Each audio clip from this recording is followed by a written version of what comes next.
tranao sahay asalela fatongafa tao mini fanahinay mba ho fantatray mazava say lasay ny teninao areheto lalandafa ao ambony afonao ry Jesosy mitenena araka ny fombanao aminay say manantena mba handreny feonao fomarary sy manary mba tsaboy sy iantrao ny tehilo fatsisahy anehony honatra.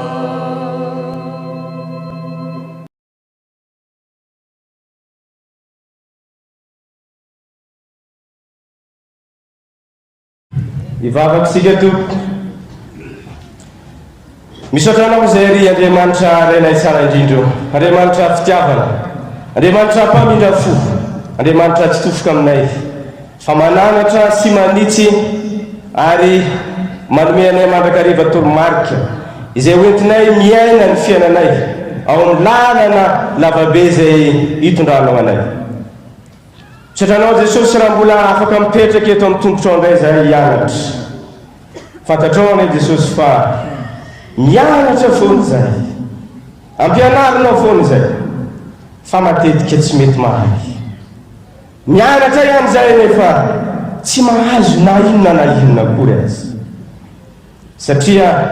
matetika dia mihidy amin'ny fiovana sady tsy miova no tsy mitondra fanovana. Ko dia mangataka indrindra aminao Tompo, sokafo ny fonay, torotoro Jesosy ny fo vatonay, aiza ny mandray ny teninao fa tena sarotra aminay ny mianatra ny lalanao. Mangataka aminao koa zay amin'ity maraina ty raha hianatra ny bokin'ny Estera mba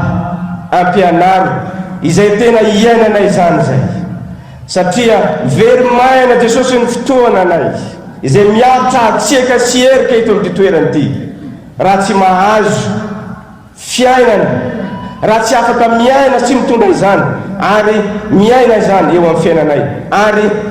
mijoro vavolombelonao eo amin'ny manodidina anay. Ko dia ny tena tianay amin'ity marainay ity Tompo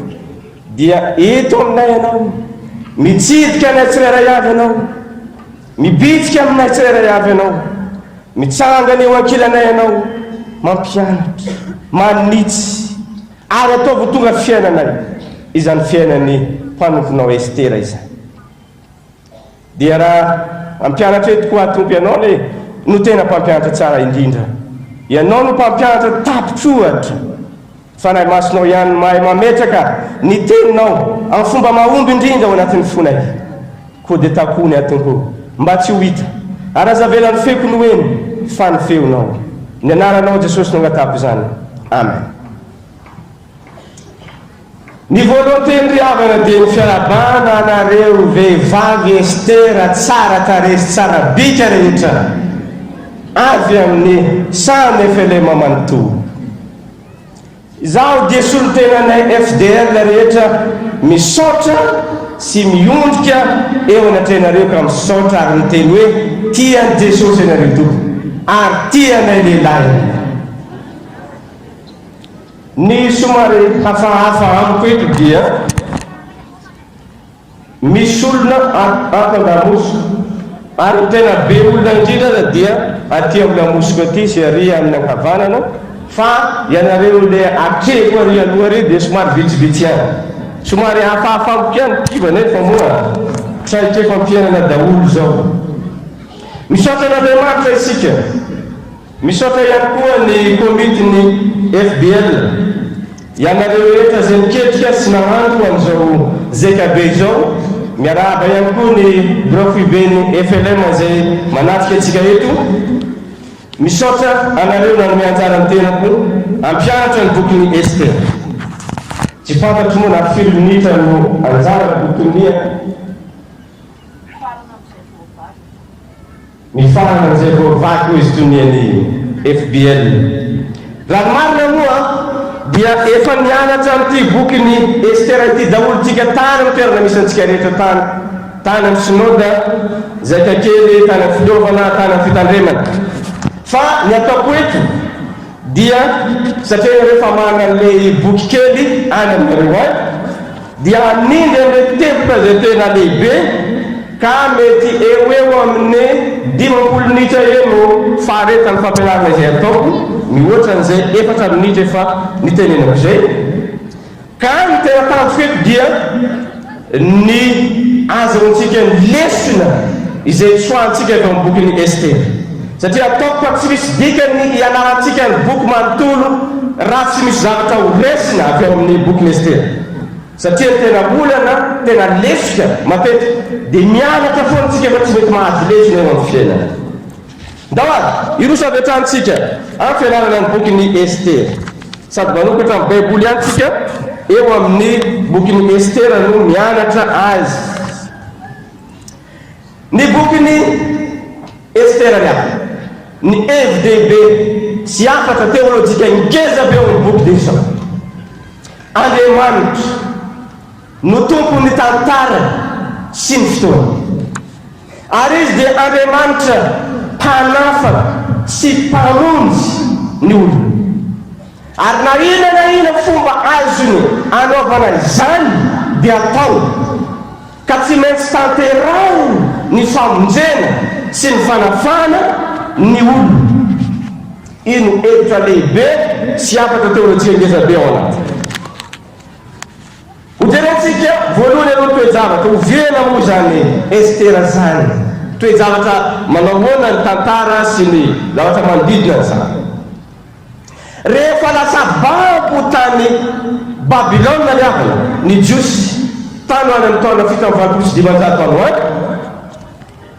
talohan'i Kristy zany, dia nipetraka tany Babilôna ny ankamaroan'ny Jiosy. Nisy sasatra tamin'izy ireo tsy lasa babo fa nipetraka tao amin'ny faritry Israeliana. No zany dia manodididina taona 500 eo ndray dia resin'ireo Persiana ndray ny Babilôniana. No zany dia tsy le empire Babilôniana na le fanjakana Babilôniana intsony no nandresy sy ny fe an'izao tontolo zao fa ny Persiana indray. No zany dia resy Persiana ny Babilôniana ary nipetraka ho mpanjaka sy tompony Babilôna ny Persiana, ary dia nanana ny toerana manokana tao Babilôna izy. No zany dia namoaka didiny mpanjaka tsy hoe Kirosy izay mpanjaka ny Persiana mba halefa mody daholo ny vahoaka Jiosy rehetra satria efa resiny ny Babilôniana. Namoaka didy izy halefa mody ary hatsangana ny mandan'i Jerosalema, hatsangana ny tempoly, angonina daholo ny fitaovana masina rehetra zay nangalary ny Babilôniana tao amin'ny tempoly ka hoentina mody any Jerosalema. Io riavana no nazahoana le fomba fiteny mody amin'ny tany Jiosy. Dia no tany Israely tany Jodia ny Jiosy, ary eo vao azo antsoina hoe Jiosy ny zanak'Israely satria dikany hoe Jiosy dia mponiny Jodia. Eo ihany manombonkely zany tsika vapaka amizana hoe Jiosy. No zany dia marobe no tany Jerosalema nefa nisy re tamana tany Babilôna ka tsy noty. Isan'izany i Ester sy Mordecai cousin moa tsy dia hita loatra ny andikana ny cousin teny malagasy fa ho hitantsika io ihany moa inona moa zany cousin zany. No zany dia tsy nody izy mianadary eo fa nipetraka tany Babilôna ihany izay efa any Persiana moa tamin'izao fotoana zafatry ny Babilôniana io. dia tamin'ny fotoana io raha ijerikely natao hoe fanjakan'ny persa isika dia fanjakana ngeza be manomboka avy any Egypta ka tonga tany Pakistan afatry Inde aleo sary an-tsena le zany manavatsava le avaratry Afrika Europa manontolo tonga tany Azia no fatra nisy ny fanjakana persa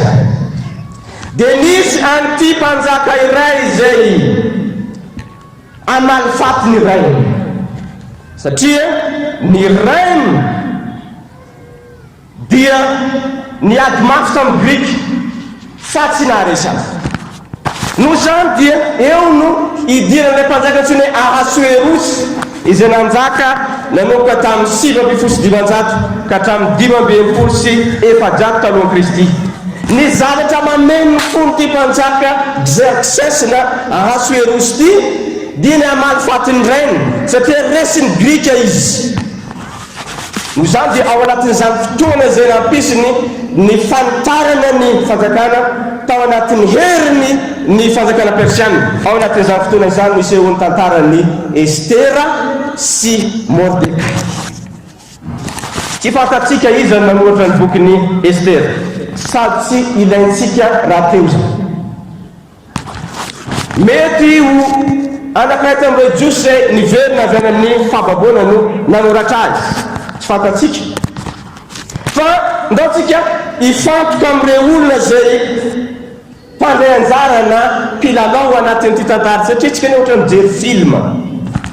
ny voalohany amin'izany dia i Estera ny anaran'ny Estera dia raha ny fiteny zareo tany persa tamin'izany fotoana zany dia midika hoe kintana star ary tena star tokoa ity tovavy ary misy koa ny mietrehitra fa mety avy amin'ny anaran'ny andriamanibavy persa antsoina hoe Ishtar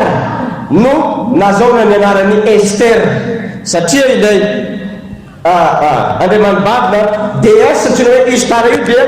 andriamanitry ny fitiavana zany hoe andriamanitry ny hatsaran-tarehy angamba noho ny hatsaran-tarehiny Estera dia nomena azy ilay anaran'ity andriamanibavy ny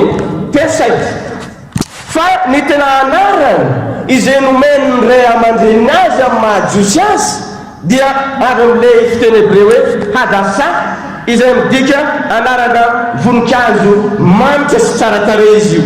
tsy fantatro ny tena anarany ity amin'ny teny malagasy na misy aty amintsika ihany fa mitovitovy amin'ny felana rotra na felana zamborozambo hoy izy ny sasany mitovitovy amin'iny ilay felana ilay voninkazo io zany antsoina hoe Hadassa izay anaran'ny Ester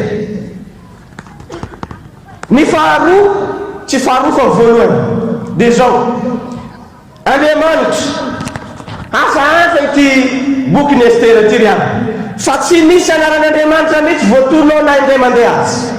ary zay nasarotra ny nakafidira tao amin'ny kanona jiosy satria tsy misy anaran'andriamanitra voatonga na indray mandeha azy mety mieketriky izao hoe dia mba boky-pivavahana ento satria amin'ny alalan'izany fanginana izany izay tsy ahitana ny anaran'izany no itenen'andriamanitra mafy dia mafy ao anatin'ilay boky satria ao ambadiky ireo tantara rehetra sy fandamina fotoana rehetra ao amin'ny boky dia andriamanitra no mandamina ny tainina ny fotoana ny toerana ny olona sy ny sisa noho izany andriamanitra na dia ametrika pasifa aza dia izy no mpandray anjara fototra voalohany indrindra ao amin'ny bokyny Estera fahatelo dia Mordecai izay cousin-ny Estera izany hoe zanaky ny rahalahandrainy Estera hitantsika zany amin'ny Estera toko faharoa ny andiny fahafito ty cousin zany Estera sy Mordecai Estera dia voalaza fa tsara tarehy manja ary tsy tsara tarehy ihany fa tsara bika ihany koa izy natoky an'andriamanitra ary izy dia zaza tanora vavy zay manoa ray aman-dreny manohany mpitaiza azy satria ity Mordecai ity nanangana azy ho tahaka ny zanaka ary tena nanohany zany Mordecai zay anadany zany izy. Faefatra Ahasuerosy izay nanjaka araka rehefa voalazako teo nanomboka tamin'ny 7,900 ka tamin'ny 5,700 fanjaka hafahafa mana tamperament mitroatrotra sy ny rehidrahitra mpanjaka mpamalifaty ny ainy ao anatin'izany toetra izany no idirany ao anatin'izao tantarany Estera izao. Zafikely nilay rangatriny hoe Kirosy izay namoaka didy nampody an'ireo jiosy ho any amin'ny tany izy. Dia fahadimy farany dia ilay fahavalo ratsy fanahy sady ratsy toetra dia Hamany. Ilay fahavalo mpikotrika ny fandinganana ny jiosy manontolo ary voalaza mazava tsara ary tena zava-dehibe ny nanonona ny mpanoratra azy foana hoe Agagita izy. Misy dikany lehibe io iaby satria isan'ny fototra izay mampisy ny olana sy ny problema rehetrarehetra ao anatin'ny boky ny Estera ny Agagita azy. Taranaki Agaga ny dikan'izany sao dia gaga ianareo. Zao vatsika ijery ny votoatin'ny tantara izay ataoko maimaika satria efa namaky daholo tsika efa mahay an'ity daholo. Toko voalohany asaitsika toko voalohany ka hatrany amin'ny toko fahafolo. Toko voalohany ny fanombohan'ny tantara ao amin'ny boky ny Estera riavana dia ilay fanasana lehibe izay nataony mpanjaka Ahasuerosy. Zany hoe fomba ty mpanjaka ity moa zany rehefa avy manao fanazarantena mitafika nandritra ny enim-bolana dia nanao fanasana ngeza be izy izay nanasana ny olona rehetra nandritra ny 7 andro. Rehefa tapitra izany hitantsika amin'ny Estera toko voalohany ny fahadimy. Rehefa tapitra izany andro zany ny olona rehetra izay tany sosana renivohitra na lehibe na kely dia nanaovan'ny mpanjaka fanasana naharitra fotoana teo amin'ny kianjany tanim-bolony tranony mpanjaka. 7 andro ny hinana sy ny sotro amin'ny sakafo be sy ny zava-pisotro maro isan-karazany. Efa miakatrakatra ny alcool sy ny degré ny divay. Dia ny teny mpanjaka hoe alevoaty vasy vady fa ho aseko ny olona eky ny hatsaran-tareny sy ny hatsaram-bikany. Tamin'izao fotoana zany dia voalaza ny mpikaroka fa efa be vokan'ilay zanaky ry zareo tsona hoe Artaxerxes ity mpanjaka vavy Vasty ity sady tsy tiany raha tena ilay sehoseho eo amin'ny olona efa mamo sy ny sisa anaovana fiomenezana. Nandahy izy rehefa nandahy Vasty tsy hiseho eo amin'ireo nasena rehetra seho nateny mpanjaka dia tezitra mpanjaka ny voaramena teo eo ihany dia namoaka didy mpanjaka fa tsy ho vady nitsony ity Vasty ity. Nisy zavatra natahorana zareo ihany tamin'izao fotoana izany sao dia hisy fihetsiketsena mouvement féministe ao amin'ny toko voalohany ny 9 ka 2 ratsy ty ozy ny mpanjaka satria ny vady ny mpanjaka mihitsy no ampiseho ohatra ratsy amin'ny vahoaka rehetra ka mety anao fihetsiketsena féministe reto vehivavy reto tsy anohany vady noho izany dia roarana i tsy ho vady ny mpanjaka indroso. Ary eto ry aby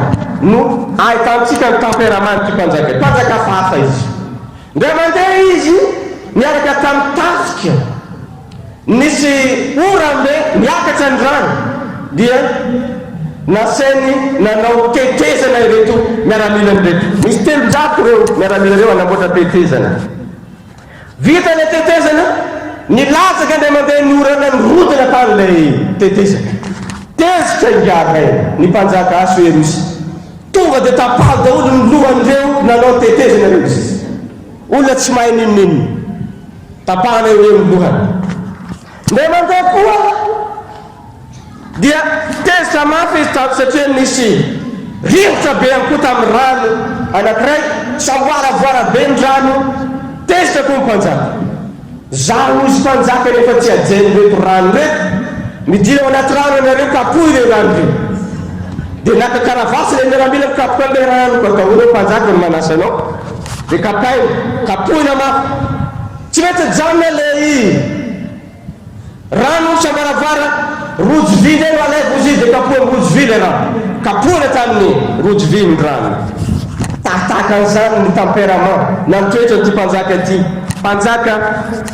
taitatra mora tezitra mamono avy hatrany rehefa tezitra izy toko faharoa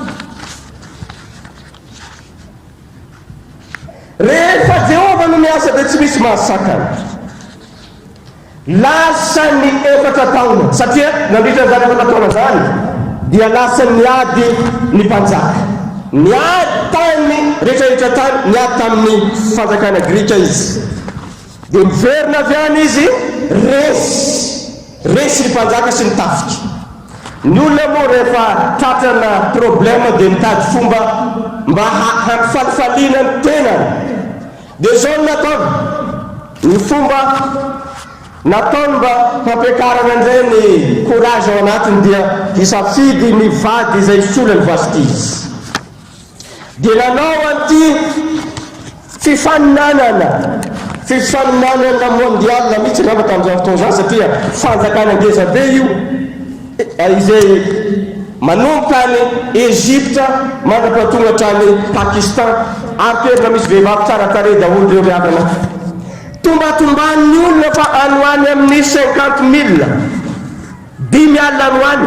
no candidat éligible tamin'izany fotoana zany izay isafidianana dia ilay mpahay-tantara jiosy ohatrany hoe Joseph dia nilaza ao amin'ny boky ny tantarany jiosy fa 700 ireo vehivavy virgine sy tsara tare izay isafidianana ho vadiny mpanjaka ka izao izay tiany mpanjaka no lany no zany dia niakatra tao amin'ny lapan'ny mpanjaka ireto vehivavy virgine tsara tare 700 samy tsara tare sy tsara bika manja daholo reo 700 vavy reo dia zao nomena azy reo daholo ny zavatra ilainy rehetra hikarakarany vatany na ny resaka menaka ahosotra amin'ny vatany io na tsy fantatro na efa misy rouge à lèvre moa tamin'izany fotoana zany tsy fantatro na efa misy kiraro talon ve tamin'izany fotoana zany na misy karazana style na akanjo nanaovana na lokombolo sy ny sisa fa dia natao daholo nomena azy daholo nandritra ny 12 volana 12 volana riavana manandrana deodorant anankiray aloha apitsika kely aloha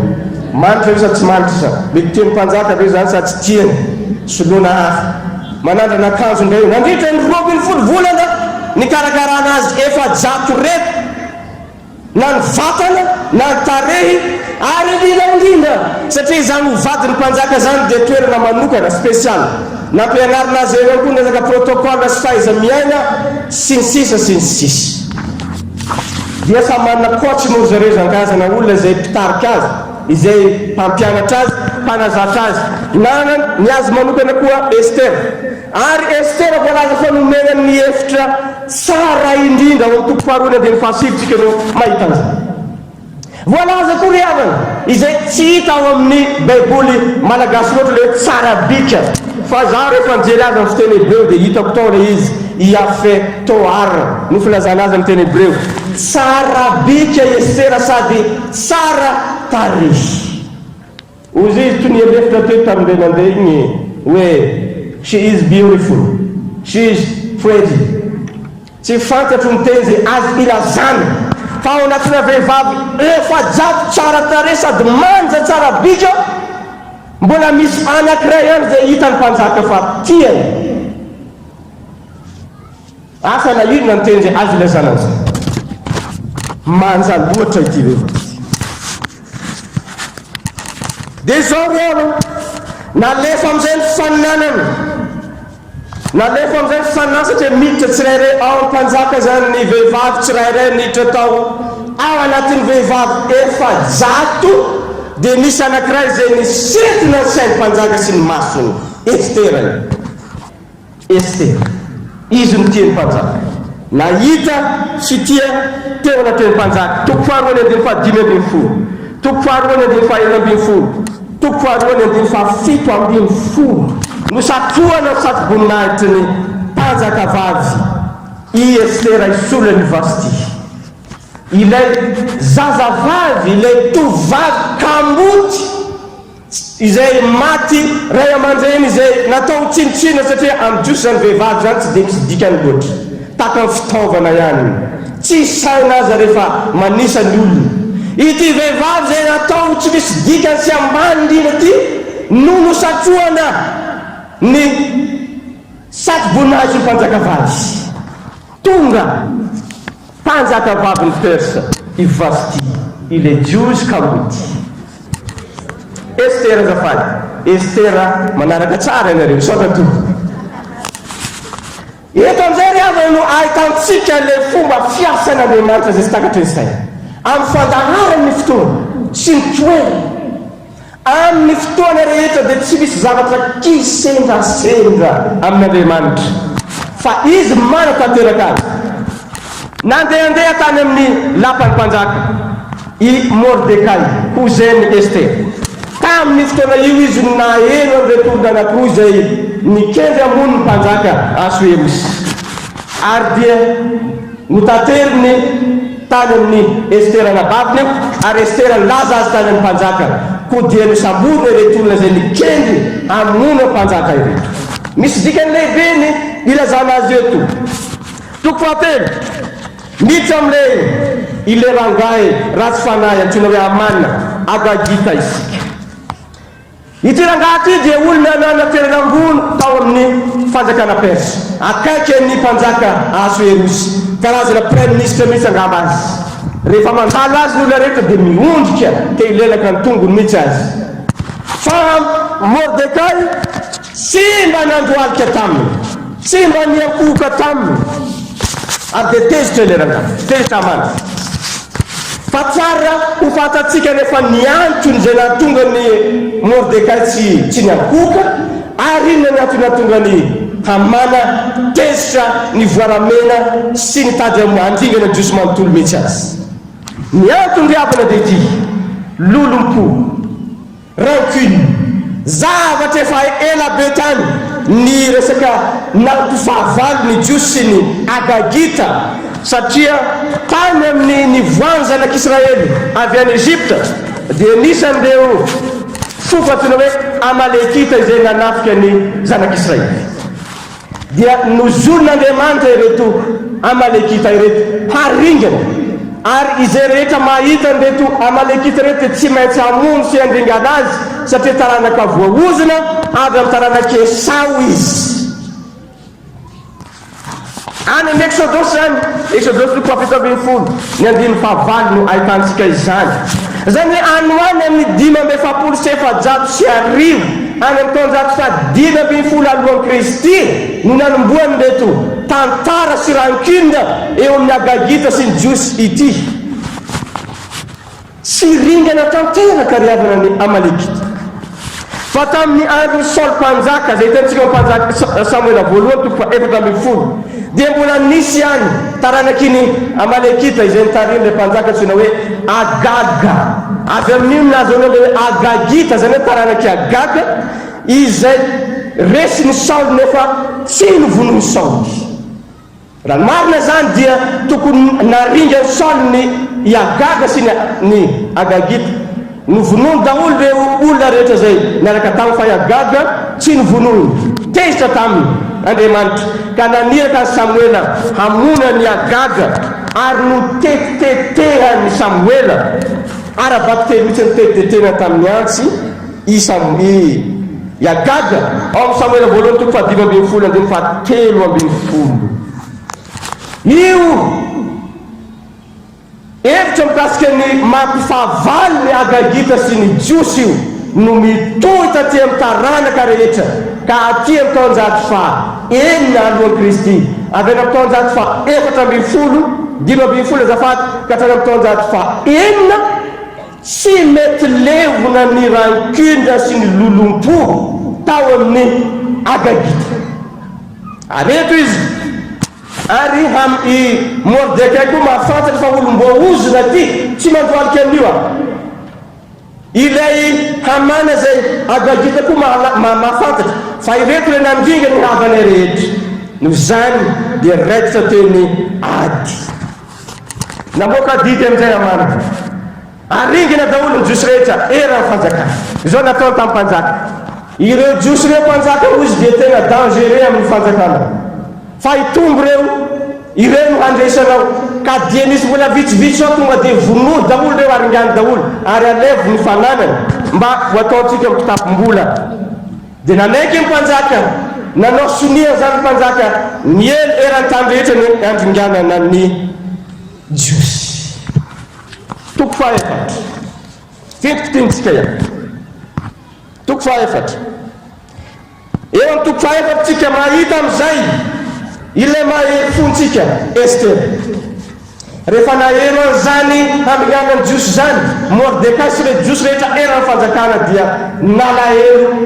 ny fadianina ny gogogo ny tomany ny vavaka mino hafa ny vavaka izy reo nangataka mafy tamin'Andriamanitra ny osombovoka fomba ny jiosy moa rehefa malahelo izy na rehefa mibebaka izy dia mipetraka eo amin'ny tany dia isorany vovoka ny vatany manontolo triaritriary ny akanjo ary dia tamin'izay fotoan'izany no naheno Ester fa le Mordecai izay mpitaiza azy dia mitomany ny gogogo eo amin'ny arabe noho ilay didiny voaka no zany dia nisy fifanakalozana teo amin'ny Mordecai sy Ester naneraka olona nakany amin'ny Mordecai foana Ester mantalina mahazo anao ina no mampigogogo anao sy ny sisa rehefa fantatry Ester zany dia natahotra Ester miafa amin'ny toko faefatra dia izao ny zavatra misy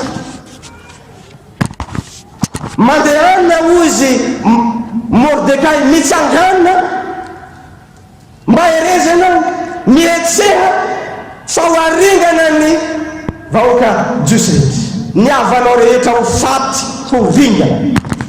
izao nefa ny problemany Ester tamin'ny fotoana ary io resaka fotoan'Andriamanitra mpandamina fotoana sy mpandamina tantara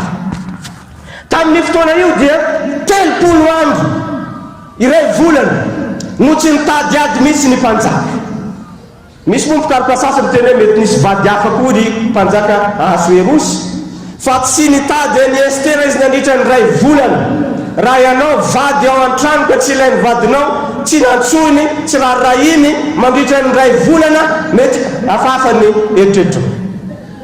dia zao nataony Ester mafy be zany izy fa za meka efa ray volana no tsy nantsony mpanjaka andeha ho amin'ny mpanjaka aveo so dia tapahany lohao tamin'izao fotoana zany indrindra no miteny Mordecai aza manao anakampo fa ho afaka mihoatra nonjy jiosy rehetra ianao satria ao an-tranony mpanjaka fa raha angina mihitsy ianao amin'izao andro zao dia isy fahafana sy famonjena iseho avy amin'ny toerana hafa ho an'ny jiosy fa ianao sy ny mpianakavindrainao kosa dia aringana ary izy ny mahalala ity ny teny isan'ny teny mafinaritra indrindra ao amin'ny bokin'ny Ester izy ny mahalala ozy izy fa angamba ho amin'izao andro izao mihitsy ny nanandratana anao amin'ny fanjakany toko faefatra andiny fa 13 ka hatramin'ny 14 raha ianao Ester ozy Mordecai tsy mandeha hany sao dia mieritreritra ianao satria nao vadiny mpanjaka ao amin'ny lapam-panjaka dia zao ko vonjen'Andriamanitra ianana izany ho afahan'Andriamanitra ianana izay fa ianao sy ny mpianakavindrainao dia ho ringana tsy dio ary ry Ester na ianao matahotra ka tsy andeha hoany na ho ringana ny vahoakanao nitsangana amin'izay le mahery zao izy hitontena na ho faty aho na ho velona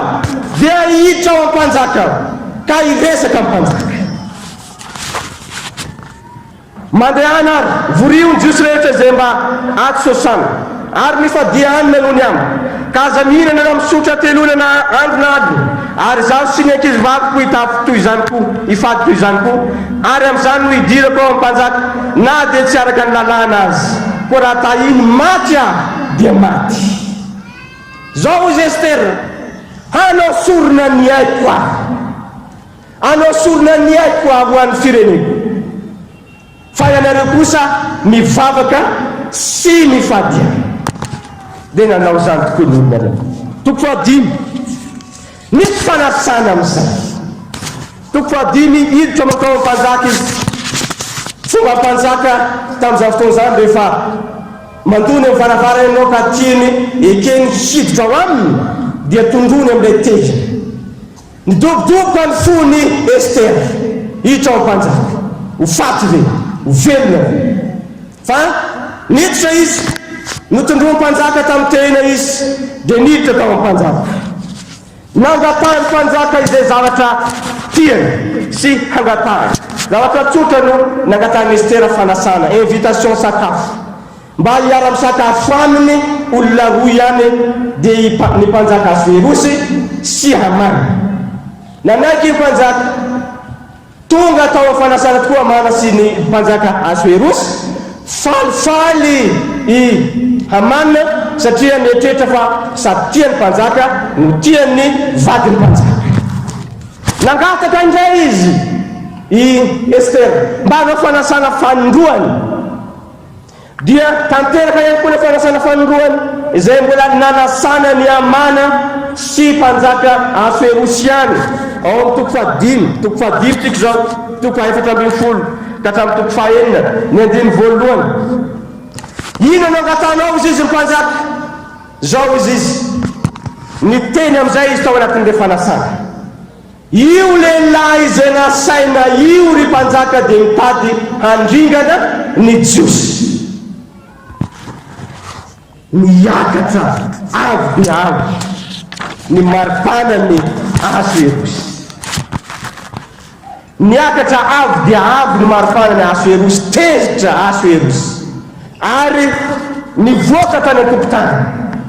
Nivoaka tany an-tokotany izy. Dia zao ny zavatra nisy, rehefa nivoaka tany an-tokotany izy dia natahotra nangovotra i Hamana ary dia nanatona ny Estera. Tadiry avana fa tamin'izao fotoana izany rehefa misakafo ny Persiana dia tsy mba latabatra tahaka izay ihinanantsika ankehitriny fa mandrilika ry zareo. Zany hoe eo ambony karazana fandriana kely izany no mandrilika no sady misakafo. Ala tsaratsara amin'izay ary Estera somary mandrilika eo amin'ny fandrianany. Hamana mandoalika eo alohany mangataka mafy aminy mba tsy ho vonona izy. Mangataka mafy mba hiadivarotra amin'ny mpanjaka mba tsy ho vonona izy. Amin'ny fotoana io satria rehefa tezitra mafy mpanjaka Asuerosy dia nivoaka tany an-tokotany tany amin'ny zaridainany. Nakasaina tsara ny famiakatra ambony dia ambony tension sy ny tosi-drano. Dia niverina avy any izy. Rehefa verina avy any izy eo ambaravarana ino zavatra hitany? Hamana mandoalika fa ny fijerinaty tsy mandoalika. Tsy mandoalika mangataka amin'ny Estera hanafana fa ny fijeriny Asuerosy azy dia Hamana manafika hamono ny Estera. Eo no ahitantsika fomba fiasan'Andriamanitra amin'ny fotoana izay voatendriny sy ny toerana izay voatendriny. Rehefa nahita izany amin'izay Asuerosy tezitra niditra tao an-trano izy dia niteny tamin'ny Hamana hoe tsy vita ny andringana ny jiosy anao fa ny vadiko misy ny vononao. Teo moa dia nivoaka ny didry avy. Nisy an'ilay hazo izay saiky nomanina hanantonana ny Mordekay. Izay saiky hanantonana ny Mordekay. Io no voalaza fa hanantonana ny Hamana. Misy tantara iray koa aza izay ny ao amin'ny andininy faha-valo sy faha-sivy dia ilay tantara somary mampiomena efa mampieritreritra izay rehefa tsy nahita tory ny mpanjaka Asuerosy tamin'ny alina dia nalainy le boky izay firaketana ny tsara vitan'ny olona dia hitany taony amin'ny Mordekay izay namonjy ny ainy izay niaro azy taria voalohany izay nisy olona roa izay nisy olona vitsivitsy saika hamono azy. Noho izany dia tamin'izao fotoana izany izy nanapa-kevitra fa hanome valisoa any Mordekay. Amin'ny fotoana io indrindra dia nanontany ny mpanjaka iza no ao amin'ny ao an-tokotany any. Tamin'izao fotoana izany i Hamana no tao ary nanontany izy hoe raha misy olona ozy izy manao soa ho anao, manao zavatra tsara ho anao, ino no ataonao azy. Dia tamin'izao fotoana zany Amana niteny omeo azy izy sady voninahitra izay fanaova mpanjaka, ny soavaly zay nitendrena mpanjaka omeo azy fa mendrika azy zany. Tamin'izao fotoana zany ny mpanjaka niteny hoe omeo an'ny Mordekay fa izy no mendrika izy. Eto amin'izay rehefa nivoaka ny didy aminoana ny Amana dia ny tsy mbadika ambony ambany tantara rehetra rehefa ilay Amana zay saika andringana ny Jiosy na ringana izy sy ny ankonany manontolo. I Mordekay zay saika ringana novavonjy ary niakatra ho amin'ny toerany Amana ka nomena azy tokoa ny satroboinaitra ka tonga premier ministre ny mpanjaka izy. Nofonona daholo reo taranaky Amana rehetra ny zanany lahy ary ny trano dia nomena ny Ester. Eo ny tapitra ny tantara. Voavonjy ny Jiosy. Nampiasay n'Andriamanitra Ester ilay vehivavy zay verina ho tsy misy dikany. Le kamboty hanavitra tsy hamonjy ny vahoaka. Ny tsy mbadika ny ratsy rehetra zay nipotrenao atao ary voavonjy ny vahoaka.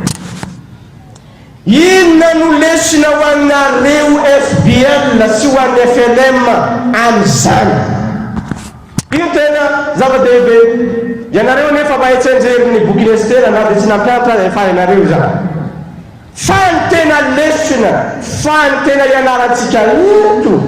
dia ny lesona sy izay ianantsika ny bokyny Ester. Za ry havana mahita marobe ny olona milazy fa tsy ampy fampianarana olony FLM, tsy ampy tsy marina zany to. Io fivoriana rehetra isan'ireo volana isan-telo volana zaika be, zaika kely, tobo lehibe, tobo kely, misy fampianarana daholo. Fa ny tena marina tsy miaina izay ampianarina azy ny zanaky ny fiangonana. Ka androany tsika hianatra mba ho aby vorona anareo hianatra. Lesona voalohany zao zavatra hitako ao amin'ny boky ao, tsy fantatro na mitovy amiko hianatra. Fa ny fijeriko ny olana lehibe ao amin'ny boky dia zao: miainga avy amina folentika, olona mitazona alahelo, olona manana rancune, dia notazomina nandritra ny fotoana ela be. Ka io ny fotondorana izay nampisy ny tsy fifankatiavana, fifankahalana sy ny fifanoherana ao amin'ny boky Ester manontolo. Izany dia ianarantsika androany. Fa isan'ny problema sy ny olana teny zanak'Andriamanitra maro ny manao ny fony ho magasin fitehirizana fako. Inona moa ny antsonan'izany? Vao nivoaka teto dia nahita camion anankiray, tsy fanavina camion commune ve izy iny mitondra poubelle. Ny problème ny zanak'Andriamanitra maro dia manamboatra ny fony ho lasa zordira fitehirizana fako. Ary dia marary miakatra ny tension, tsy mahita fiadanana izy, tsy mahita tory amin'ny hafa, mandositra ny hafa, mandositra ny mpiara-mivavaka, satria mameno fony dia fako zordira. Ireo ratsy rehetra zay ataon'olona amin'ireny angoniny ary maimbo ao anatiny ao. Ary zao mahagaga ry avy, izy efa maheno azy maimbo, efa mijaly miaina azy, fa ndraindray koa izy sokafany amin'ny olona. Efa miady amin'olo izy dia sokafany, mba heroke moa fofony maimbo an'ity poubelle ty sokafany. Maimbo. Io fiainany zanak'Andriamanitra. Ary eo ny mahasamihafa ry havana atsina hoe kristianina, atsina hoe mpanaraka ny Kristy. Ny zavatra mahafatifaty ny olona maro miditra ao am-piangonana dia ny tonga kristiana, ho tonga vita batisa, ho mpandray fanasany tompo, ho tonga diakono, ho tonga pastory, ho tonga mpiandry, ho tonga katekisty kristianina. Fa rehefa ataon'i Jesosy anaraka ny diany sy ny lalany, malaina satria sarotra. Io voalohany. amintsika rehetra zao mety misy rehefa tonga ny any an-tanàna any amin'ny taniny olo nanahoana ny tany fianarany tsy hoatany nanahoana ny zakabe nanahoana kio zakabe tany hitantaran'izay izy ino ny zavatra tantareny zordira anompanokatra ny zordirany izy ary zahay aloha vao miala teto aky le toerako le tamin'ny sisiny teo iny zaho teo amin'ny fenetre novany le chauffeur tarify trapotin taria zordira tonga tany zahay tsy izy jiro aky le trano petrany atao maizy na chargena telefone na tsapaka nanao facebook tsaka ndefa sms tonga tao amin'ny stade amizay zahay herika ty ora zany akitana mal organisé ka tena mivoakabo zordira rehetra maimbo izy efa maimbo aminy izy ataony en'olona hafa koa maimbo zordira io ny lesona voalohany zay ianarantsika amin'ny tantarany amana riavana ny nahafaty any amana dia nitazomana zordirany mandra-pahafaty halako reto josy reto tazomiko mafy ato ny zordirako zao raha ianatra ny bokiny Ester anao iana ny bokiny Ester anao dia zao agatao Jesosy io videvo ny zordira foany zordira foany zordirako Jesosy tsy zordira no entiko any amin'ny toerana zay niaviako fa fo ny fony zanak'Andriamanitra ny fony mpanaraka any Kristy dia trésor hitehirizany ny fitiavany Jesosy azy Jesosy tianao an'izay na dia nilatsaka aza ny eriky na dia nangatsiaka aza zahay tsy narary a Jesosy misaotra tsara ny le fampianarana teo zay na nitsy tena fiainako mitsy miteneny le fampianarany misaotra Jesosy nahita ny fianaran-tsoa misaotra Jesosy tsy ampanina teny andalina ny fiaranay misaotra Jesosy ampanina ny fiaranay satria te izaonao ho tia vavaka zay misaotra Jesosy izany ny tokony ameny ny fony zanak'Andriamanitra ary mpamela heloka ny zanak'Andriamanitra riavana mpamela heloka ny mpanaraka any Kristy fa ny etika ny amana dia etika mbaly faty etika na valy faty fa ny etika ny Kristy dia éthique de restauration etika na fanarenana ny lavo etika famelomana ny maty etika na famelan-kelo ny mpanao baolina zao moa satria eto amikanja mpanao baolina tsika dia tadidiko le mpanao baolina reny rehefa vita ny match na resy na écrasé azy ianao dia manina izy fandray tanana fair play no iantsonan'izany amin'ny sport fandray tanana mianara amin'ny Kristy riavana ianaro Jesosy tsisy dikany nandehananao eto amin'ity toerana ity nandehananao vola sy fotoana sy toerana raha tsy mianatra isika ianara antanian Jesosy ao anatin'ireny fotoana sarotra mikorotana ny komitiny FBL mikapoka latabatra ny sasany mitreny ratsy ny sasany mivoaka ny tokotany ny sasany ao anatin'izany korotana zany dia zao nataova Jesosy raha teto ianao dia inona ny ataonao inona ny ataony Jesosy ny mpanaraka ny Kristy dia mianatra mamela heloka sy manasitrana tahaka ny ataony Jesosy andro avana olona miaramila zay andeha sambotra azy nositrano ny sofiny vahaly bandi criminel zay miara voaombo aminy teneny hoe any iao nampo amin'ny paradisy anao voavela heloka mpamela heloka vehivavy tratsy an'olona efa hotoram-baty mpivarotena nentiny eo amin'i Jesosy dia ho Jesosy hoe voavela heloka aza manota ntsony mpamela heloka videvo ry avana ny poubelle raha voaka ve tena ary raha misy am'ireo FBL vehivavy namanao reo eo akaikinao eo aza vela voakarivo vavahady roa irizy raha tsy efa famela heloka anareo videvo etony poubelle. Faharoa, Andriamanitra dia tompony tantara sy tompony fotoana. Andriamanitra no mpandamina ny tantara sy mpandamina ny fotoana. Azy no manao ny tantara, azy no mametraka mpitony, izy no mpanafaka, izy no mpamelona. Tompony tantara. Fa izao ry havana, maro be ny olona, maro be ny zanak'Andriamanitra no tsy manaiky,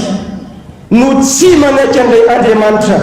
velona sy mitondra ny tantara. Dia izy no te hanao ny tantara, izy no te hametraka ny tantara.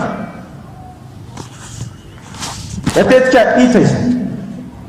Ary zany dia mifandray amin'ilay fanevantsika raha teo hoe ataoko ahoana no fijery ny loza izay manjo ny firenena. Ataoko ahoana no fijery ny loza manjo ny firenena. Estera vaovao izay nirain'Andriamanitra mpanao ny tantara hitonga fanavaozana sy fiovana eo amin'ny tantara. Fa ny zavatra mampalahelo havana dia izao, toriana ihany zany teny zany anie, ampianarina ihany zany teny zany fa tsy iaina ny fiangonana. Rehefa tonga ny fifidianana, rehefa tonga ny fifidianana, za moa efa nahita. Tsy milaza laingy aminareo raha milaza ny zany, fa efa nahita fa niatrika fifidianana. Dia zao ny zavatra hita, esoriny olona eo le Jesosy mpanamboatra ny tantara sy tompony tantara sy tompony fotoana, fa ataony any anaty paosy. Jesosy fanao any anaty paosy ny Jesosy vavahany. Dia zao ny ataony, mizara vola amizay izy, manao kolikoly amizay izy. Rehefa lany izy dia ozy izy hoe Andriamanitra no misidina izy.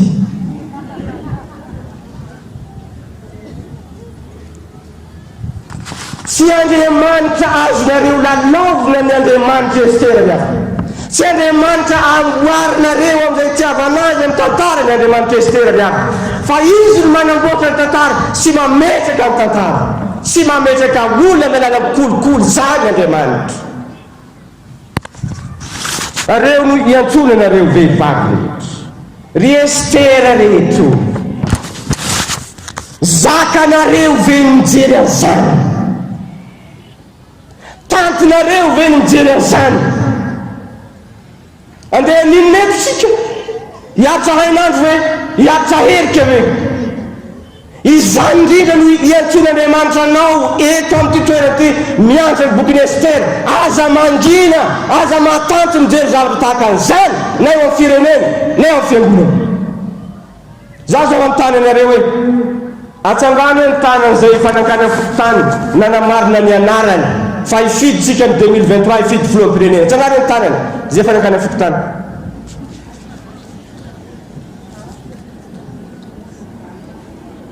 Misy kidikidy avao, ray, roa, telo. Dia koa isika amin'izay rehefa tsy mifidy amin'ny 2023 hoe io ndray ilay mpitondra tsy manjary tena mpanambotry vahoaka sy ny sisa. Nefa ianao tsy nefena fototany namarina ny karatra. Ianao ane hifidy.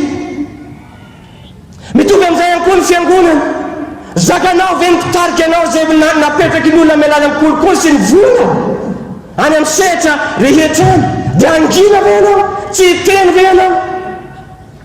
Ahoana ny amin'ireo fahalovana maro isan-karazany? Ao amin'ny tokantranonao aloha vola, ao amin'ny tokantrano aloha vola. Ozy ny fiteny agny avaratra zay hoe andragno mijijy miboaka, avy ao an-trano aloha. Inona no loza izay efa manjoa amin'ny tokantrano? Inona ireo loza mananontany eo amin'ny tokantrano? Eo amin'ny zanakao, eo amin'ny vadinao, eo aminao indrindrandrindra. Ary avy eo amin'ny fiangonana misy anao, eo amin'ny firenena. Inona ilay loza mananontany? Any amin'ny faramoa sekoa anao kolonne anankiroa ianarana, kolonne roa. dia zao eo amin'ny ankavia soraty eo daholo ireo loza rehetra zay hitanao na eo aminao nda ao amin'ny tokantranonao na eo amin'ny fiambonana na eo amin'ny firenena dia eo amin'ny ankavanana izay tsy maintsy ataonao satria ianao ilay olona voatendreto izay mahana indray olana ndao azy ndao ataontsika lekôla aminy misy marobe izy manomboka aminao aloha tara mandeha mivavaka efa lozana izany ny zanako miteny ratsy soraty ao zay ny vadiko dia manana vadikely any ivelany soraty ao daholo zaho Jesosy dia miavina miady amin'ny mpiara-miasa amiko rehetra soraty ao daholo zay misy marobe izy ny ao am-piangonanay Jesosy miady zay ao amin'ny FBL tsy mifankatia tsy manao adidy mihitsy ao amin'ny fiangonana ny fokotany tsy misy rano kosotrona ato aminay ny aminay vory avaratra moa zay dia izay ny problème anay tsisy rano ny na zao dia kosoratako eo zay asa na inona zavatra azoko atao mahamany olana ny firenena ihany koa misy zavatra be dia be ao amin'ny firenena izay soratanao eo daholo miakatra ny vidim-piainana miakatra ny gazoal sinsisa ny noatiny zanako midina foana isanandro sanandro fa tsy mijanona eo miampita eo kolonna faharoa amin'ny ankavanana dia soraty eo amizay ny zanako miteny ratsy izy no mampiteny ratsy azy mety ozy anao mety anandakilasy izy no mianatra miteny ratsy fa ny psykologue dia milaza fa ny 70 isanjato amin'ny toetra ny zanatsika io dia nalainy avy amintsika dia soraty eo hoe zaho Jesosy tsy hiteny ratsy intsono eo amin'ny ankavanana tandrifina amin'ny vadinao eo amin'ny vadinao zay manana vadikely any ivelany soraty eo ihany koa manomboka izao aho Jesosy dia hikarakara ny vadiko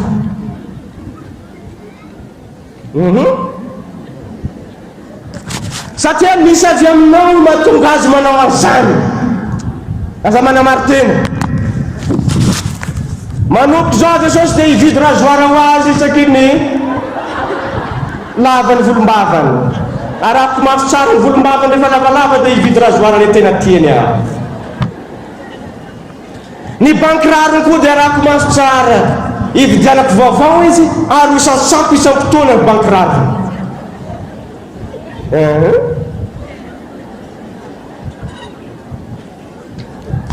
tadidio ry havana tadidio ry FBL malala fitiavana ihany no afaka manarina fitiavana tadio zay fitiavana ihany no afaka manarina fitiavana valifaty teny mafy teny mandratra zany vao maika mandrankitra fankala fitiavana rehefa tiavinao izy rehefa nehoana fitiavana izy dia gaga izy fa nisina loatra ka serina ohatra miova be anao ohatra ny tsy ohatran'izao mihitsy anao taloha vao tonga teo dia milondolondy be vao manontany inona serina lokantsika ao jereboako satria manko ilerangah dia tsy mampidibola ao an-trano dia tezitra foana ny rahamatra fitiavana ihany no afaka manarina fitiavana io no zavatra ngeza be zay ianarantsika loza manjoro ny ankonanao zany loza manjoro ny fianakavianao zany mandraisany rakitsy ataoko rehetra Jesosy ary zao rehefa vitanao daholo ny lisitra rehetra apetao eo am-doam-pandrinanao amizay le lisitra eo isakiny andeha atory anao mahita azy hitanao eo le razoara mbola tsy nazo razoara bankiraro mbola tsy nazo bankiraro io ny leso ny zavatra ianarantsika ao bokiny Ester dia zao fandraisana andraikitra androany zao dia zao mihitsy fa tsy miandry rapitso zao dia zao mandray andraikitra mandray an-tanana miasa mitsangana manao viverinieny hanavitra ny tokatrano fiangonana firenena eo amin'ny firenena ihany koa maro aminareo ane mpiasa any amin'ny bureau rehetrarehetrany maro aminareo sage-femme any amin'ny hôpitaly any maro aminareo mpitsabo dokter mety tsy aminareo le manao kolikoly reny fa misy mampa tsy resina mihitsy le marary amin'ny hôpitaly eo raha tsy manolotra kely Ester vaovao ianao tompo tsy manao azany ianao io no mahaloa ny firenena io no mampahantra ny firenena io kolikoly sy fitiavana kely io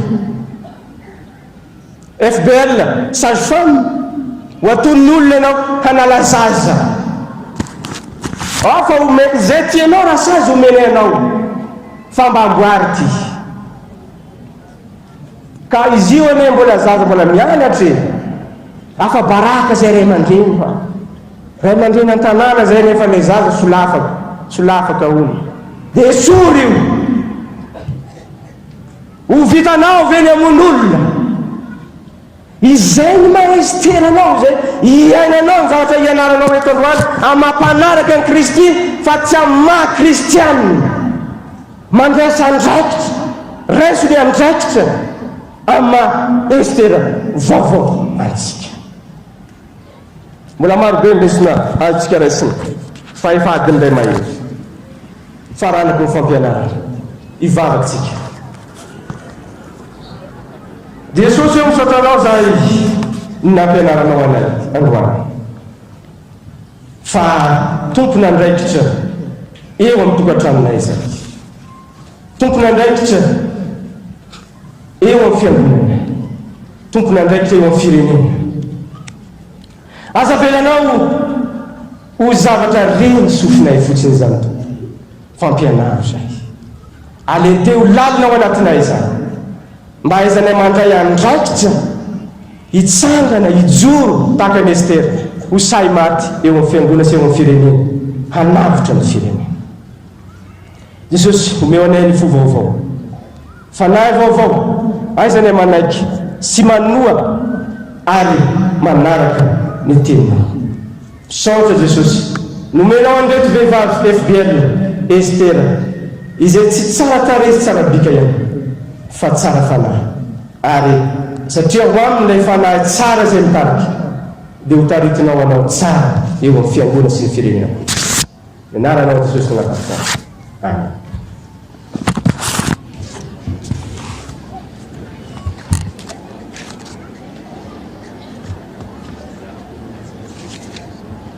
Saudara Anda dan reaksinya dalam diri nami bisa saya jawab saya hari mana teh apa kami kemakan kiranya aksi dia menkira kata tempur di mandado jika Feuza yang saya mengatakan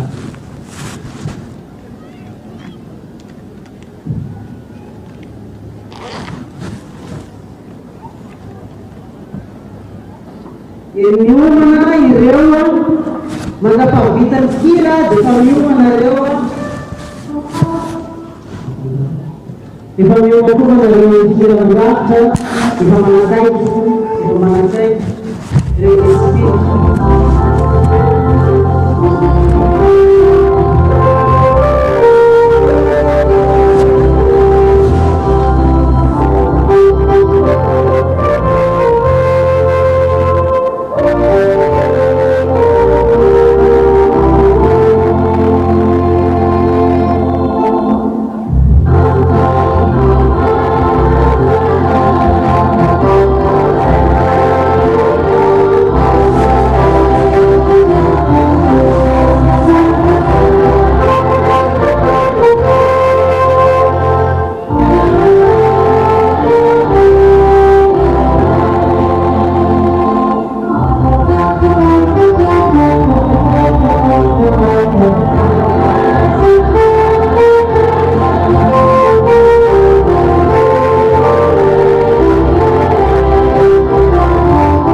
teo ny hiramratra dia efa miomana ny milahatra arak'io dia ny skianta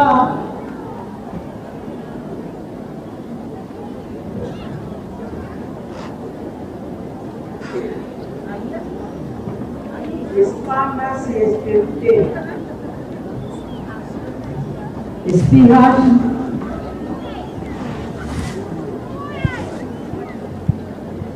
itu sudah ini namun tidak salah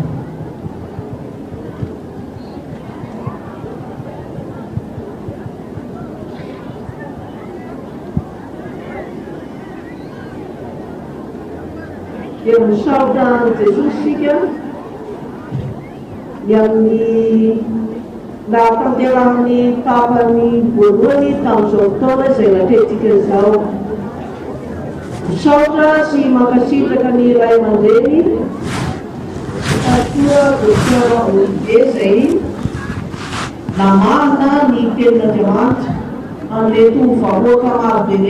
reto mpanaradia any Jesosy reto mankasisaka ray aman-dreny dia hotahiny Jesosy ianao niamponanao ianareo mianakavy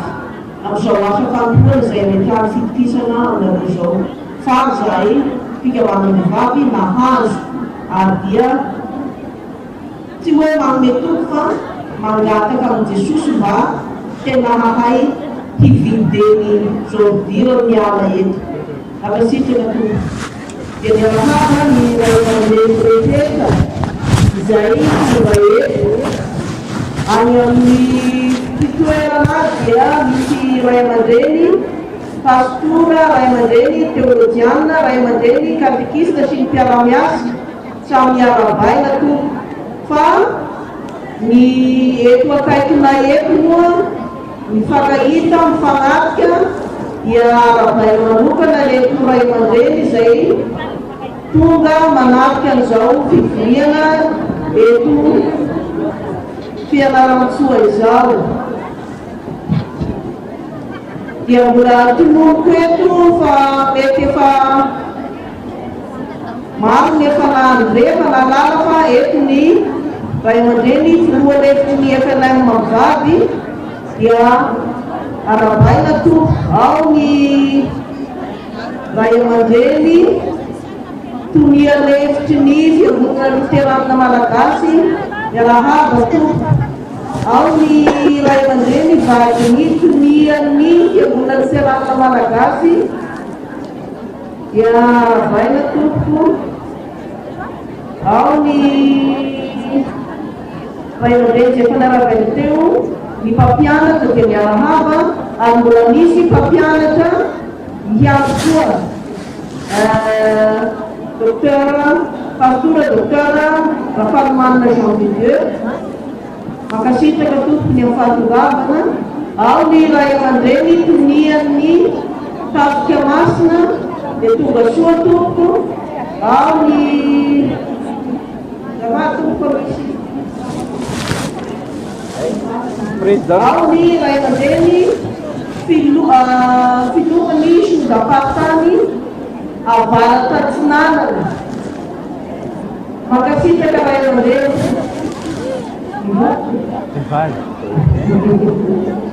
mivaly dia tonga soa tompo miarina ty atamin'ny fianaratsoa reny votriny sondaparitany avoaty ary dia hita fifaliana sy fiadanana amin'ny fiatrena zao fivoriana lehibe zay kely fafitobizfolony fikambanany vehivavy izao filazandrama atao foy ny komity nasionaly ny fikambanany vehivavy dia mivory vetivety lefa rabo zao fotoana zao kapta dia misy fandaminana atao vetivety folonitra araka ny efa mifametratsika ny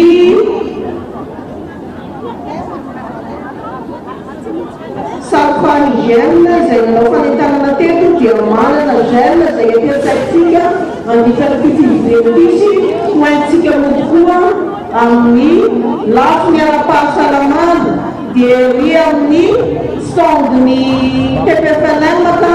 anentananatsika hanatineny ividy andrano gel zany zay fananaovana fanentanana tety fa sady tsara no mora ampiasaina ato ambany ato ny safa eny vory atsimo izay mikarakaratsika mpivory amin'ny lafiny ara-pahasalamana tsy mandoa sarany fitsaboana na ny consultation tsika fa mandoa ny sara-panafody raha misy ny tsy fahasalamana dia mamonjy ato ambany efitra fahasivy-folo araka ny hafatra izay nankay. Eto dia mbola verina ny filazana fa misy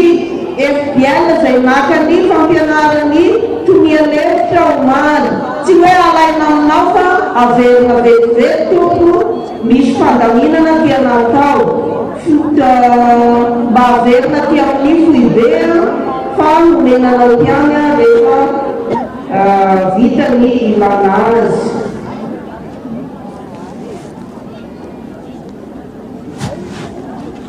Ia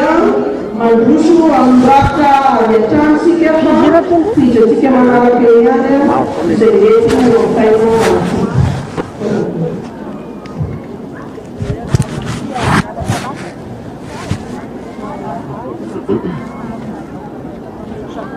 Rehefa vita ny fotoantsika amin'ny fanatsara rafitra dia hiroso amin'ny tapany faharoa dia ny fankalazana ny andro tonia dia samia monakomana misy lodaparintany 5 dia hoherontsika eo ny fandaminana mba tsy hahatraraiky atsika dia hotononana eo sy lodaparintany fanarakara dia amin'izay fotoana izay tsika efa samy mandray ny toerana misy antsika arakin'izay filaharan'izay mba tsy hahataraiky ny fotoantsika sotrany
Jesosy miainony feony mankatony teniny zay tena ondriny Jesosy miainony feony Jesosy miainony feony mankatony teniny miaina amizany tambola eto antany miainony feony mankatony teniny fiada tanalomeny atrany miainony feony mankatony teniny miaina amizany tambola eto antany miainony feony mankatony teniny fiada tanalomeny atrany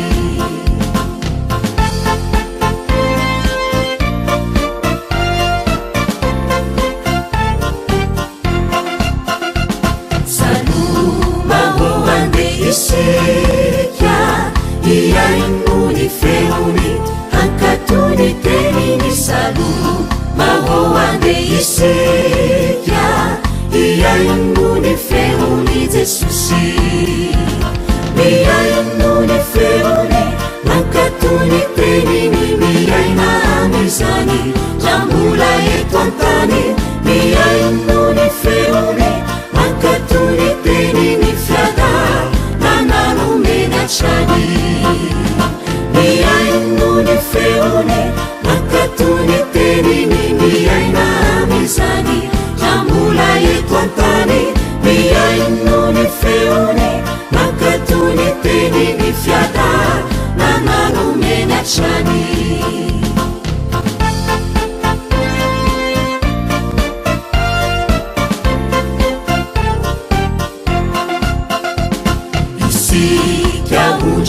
Jesosy turiony teniny ambarany teniny isika ondriny Jesosy iainony teniny Jesosy miainony feony mankatony teniny miaina amizany tambola eto antany miainony feony mankatony teniny fiada nanalomeny atrany miainony feony mankatony teniny miaina amizany tambola eto antany miainony feony mankatony teniny fiada nanalomeny atrany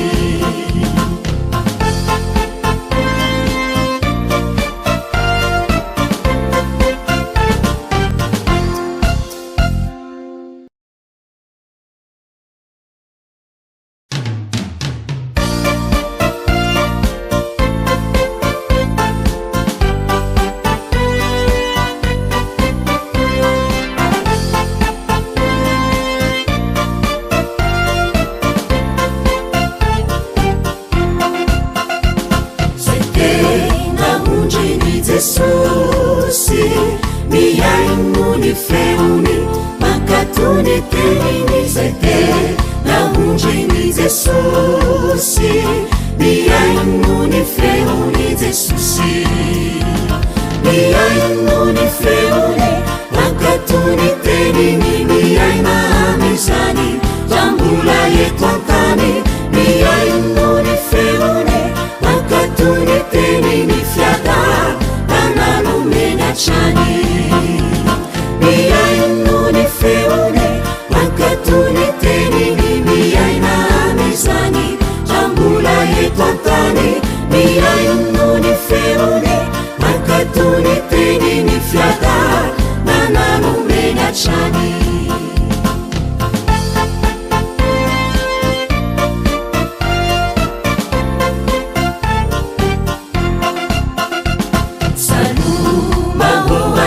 Isika iainony feony ankatony teniny salo mahoande isika iainony feony Jesosy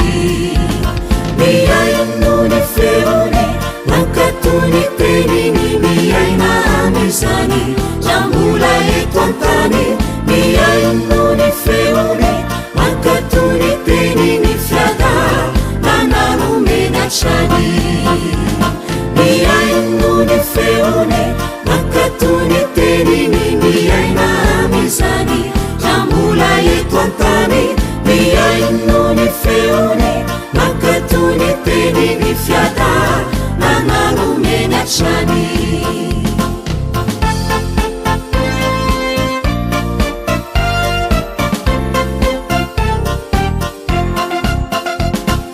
isika ondreny jesosy torio ny teniny ambarao ny teniny isika ondreny jesosy iaino ny teniny jesosy miaino